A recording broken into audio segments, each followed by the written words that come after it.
Hello, today we are talking about creating goals for personal safety. Hello, my name is Amy S.P. Wilson, CEO of Safety Positive Foundation.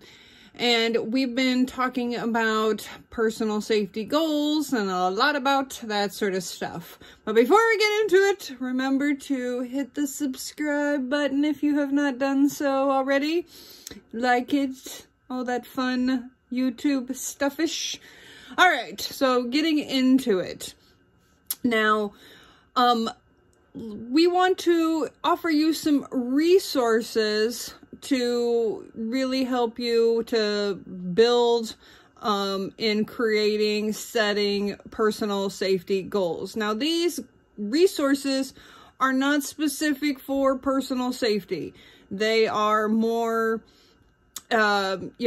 personal development, but it really applies to personal safety, being proactive in your personal safety, because that's what Safety Positive is all about, is being proactive. And so you can apply these things to more than just personal safety, but we really like them for safety positive purposes. A lot of P's in today's video, apparently. Anyways, all right. Of course, we have to mention our Chop Wood, Carry Water book. Like, that book has got tons of stuff in it. And, of course, you know, that daily discipline of just chopping the wood, carrying the water. Just sticking with your routines, your habits, or for those who don't like the word habit, your disciplines.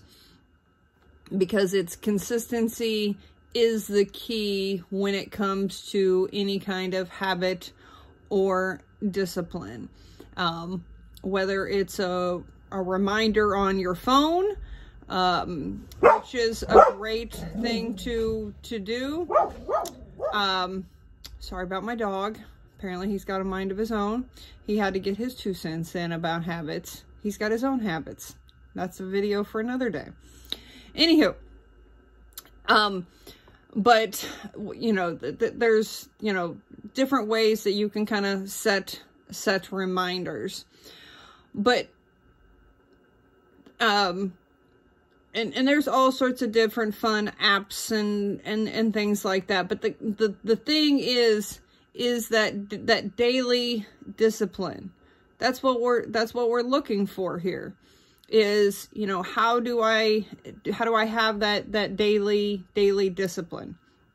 And so, you know, you already have those things that you're already doing without even thinking about it. And you might be thinking to yourself, well, you know, I don't really feel like I do. Believe me, you do. There are things, you know, whether it's scrolling YouTube, scrolling Facebook, TikTok, whatever it is, watching Netflix, going and getting your morning cup of coffee, going to the bathroom in the morning. There are things that you do throughout your day that are just automatic. You do it. And so those are the kind of daily things that we can build upon. And that leads us to our next resource, is Atomic Habits.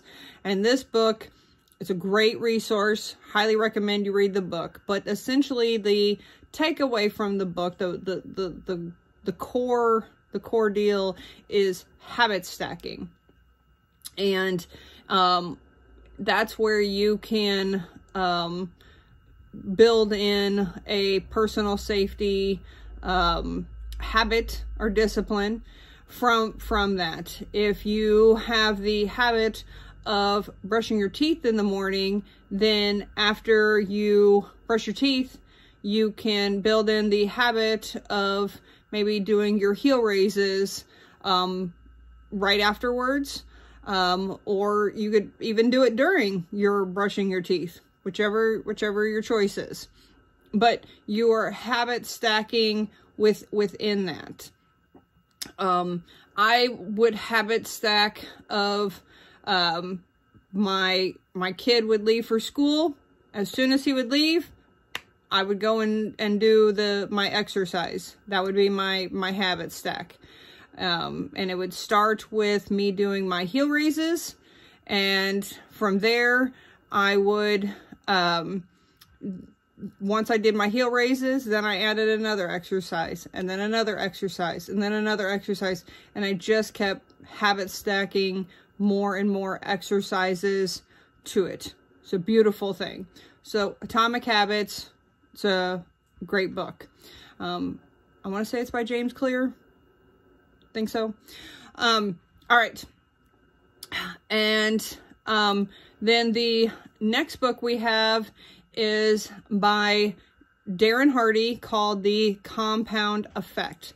This book, I absolutely love it. It was probably one of the, I actually read this book before I read the other books.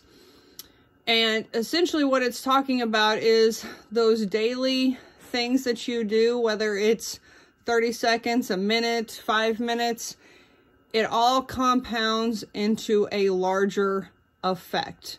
And so I like to refer back to the heel raises thing, because for me, when I started it, I had no idea like how big of a compound effect it was going to have on me. And it honestly had a much bigger compound effect, not only on my fitness, but my balance, the shoes I could wear, big bonus, a lot of other aspects of my life. But that's just one particular example of how a compound effect can be built. You can use that in other aspects of your life. For example, studying our verbal craft. And once you have learned the system of verbal craft and practicing your communication skills, I know for me that now that I have been using it and practicing it, my confidence in being able to speak up for myself is huge. I feel so much better in being able to advocate for myself. I can't imagine what kind of compound effect this is going to have for me a year from now, 5 years from now. Like, it's going to be a lot of fun. For me, maybe not for some other people, but it's going to be a lot of fun. So, those are our three main resources that we highly recommend when you're thinking about habit creating, or how does the habit discipline creation look like in my personal life? What does that look like? And if you're wondering, like, what kind of habits should I have when it comes to my personal safety? Don't worry. The Safety Positive team's got you covered. We want to help you in working with you to figure out what kind of goals, habits should you be creating for yourself. That's what we're here for. We want to guide you. It's in our mission. Anyways, please leave us a comment on what is your habits you're working towards. What kind of goal are you working towards? We want to hear from you. Let's start a discussion. Let's make it fun, people. And yeah, so as always, you know, we want to hear your feedback. We want to know what you're doing and that sort of thing. So until our next video, keep it safe, keep it positive, and keep it safety positive. So talk to you later. Bye.